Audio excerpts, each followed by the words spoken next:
So there's been a lot of worry and confusion about Robert Downey Jr.'s Dr. Doom in Avengers Doomsday and how his character is going to work inside the movie, but allow me to explain. Click away now if you don't want to be spoiled, but this is everything you need to know to understand his character.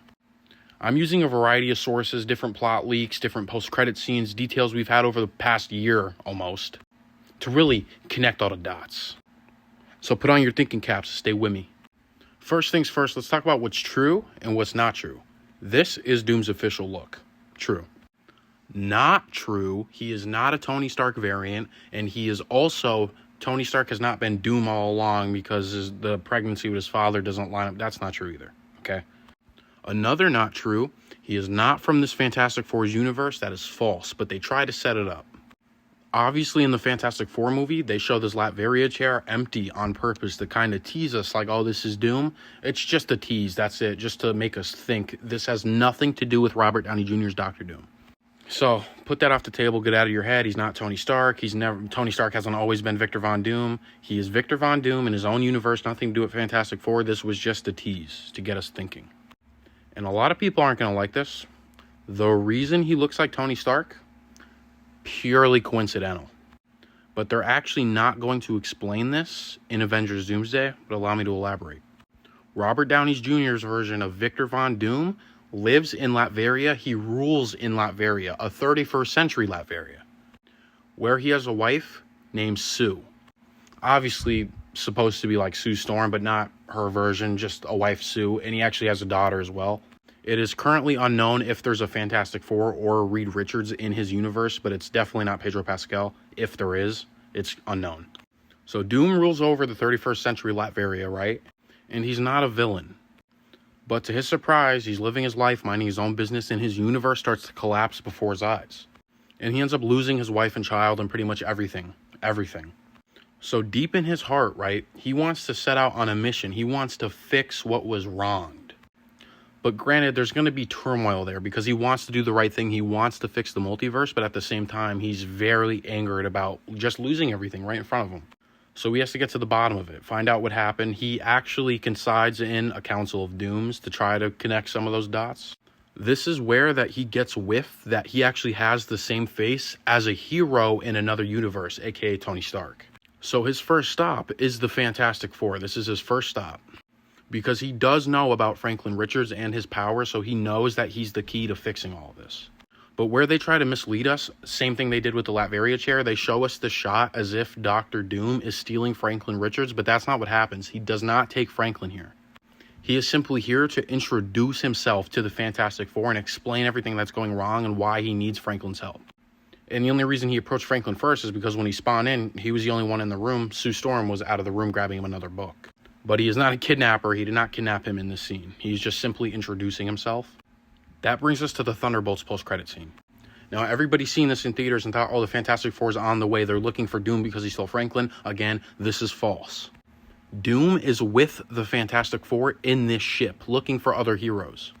Now, mind you, Reed Richards, Sue Storm, the whole Fantastic Four, they've seen his face, but they don't know of Tony Stark, so they don't connect any dots there. And by the time Doom arrives in the MCU, he leaves the mask on the whole time. So Victor Von Doom is aware that he looks like Tony Stark, right? The Fantastic Four know what he looks like, but they don't connect the dots that he looks like Tony Stark because they don't know who that is. And while Doom is prepared to use his face as kind of to pull at their heartstrings, it doesn't actually seem like he has to do that in Doomsday. Because from what we're seeing with all the leaks and evidence we have, he leaves his mask on the whole time and it's not even explained. But once he arrives in the MCU and starts talking to the other Avengers and pretty much connecting dots, trying to figure out what happened to make his universe collapse, they talk about everything that has been going on in the multiverse, in the timeline, everything that could cause these incursions. And it is brought to his attention that after Endgame, Steve Rogers stayed back and passed with Peggy and also had a child. Okay, it was bad enough that he stayed back in the timeline, but he had a kid. He introduced a whole new life. Now, whether it really caused any issues or not, to us unknown so far, but Doom believes in his heart that Steve is the one that caused this, so he pretty much paints a target on his back. Now, while this is happening, all the universes across the multiverse are pretty much collapsing into themselves, all getting destroyed, and at this point in time, there's only about 3 timelines left. The MCU and the Fox X-Men universe. The third one is currently unknown, but it is also my speculation that this universe still alive with the Fox X-Men is the timeline that Logan created at the end of Days of Future Past, and Doom also believes that this has something to do with him losing his family, so he gets a resentment in his heart towards the Fox X-Men and towards Steve Rogers. And this is where he has to start playing Master Manipulator, start pulling strings, start playing the White Knight. He sits on all of this in the back of his head and starts painting his own picture for these other heroes to see, convincing our Avengers that the Fox X-Men are the one behind these incursions and that they need to be dealt with. And this is where a great deal of turmoil is going to come in for Robert Downey Jr.'s Dr. Doom, because even though he's pretty much brewing up a revenge plot, at the end of the day, his main goal is still to save the multiverse, so he still believes that he's doing right. He's just kind of getting his get back in the process of that. So he talks to the Fantastic Four and the other Avengers and tells him that he's going to go to the Fox X-Men universe to kind of negotiate with them so they don't have to go to war. But really, this is just him pulling strings. What he does is he goes to the Fox X-Men universe and he pretty much gathers a bunch of Sentinels and sends them to X-Mansion. And this is essentially where that Avengers Doomsday trailer comes from, of Cyclops taking off his visors.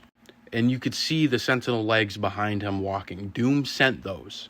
But rather than just wiping them off the face of the planet, he starts to stew, starts to clock to him.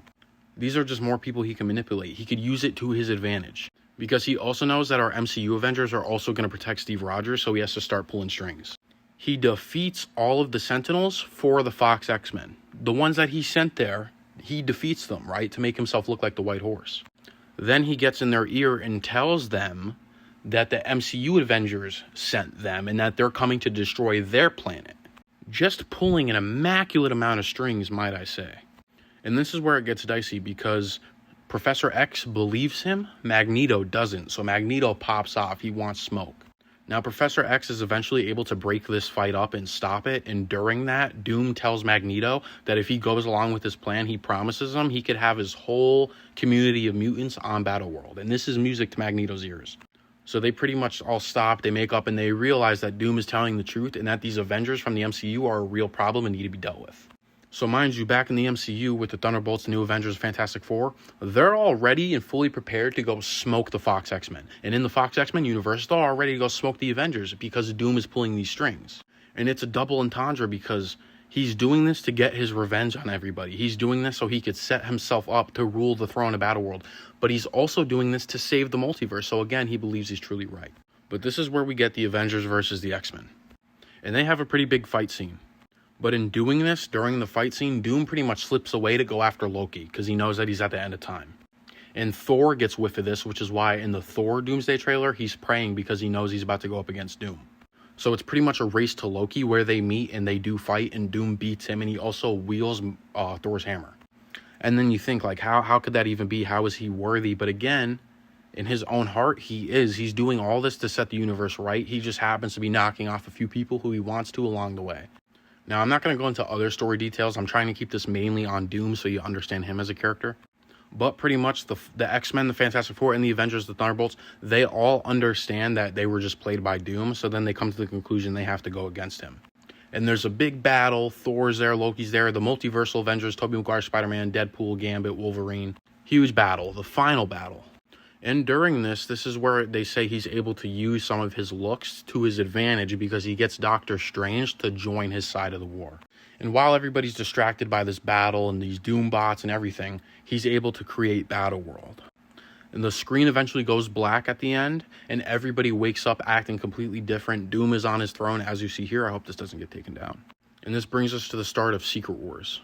And as far as Secret Wars go, we'll have to see once we get there. But for now, this is everything we have on Robert Downey Jr.'s Dr. Doom and everything you need to understand his character.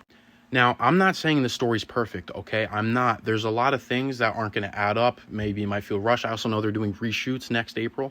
But regardless, though, as far as Robert Downey Jr. goes, I have the utmost faith in him. I know he's going to pull this character off 100%. I see the way he's diving into comics. I see the way he's getting into character.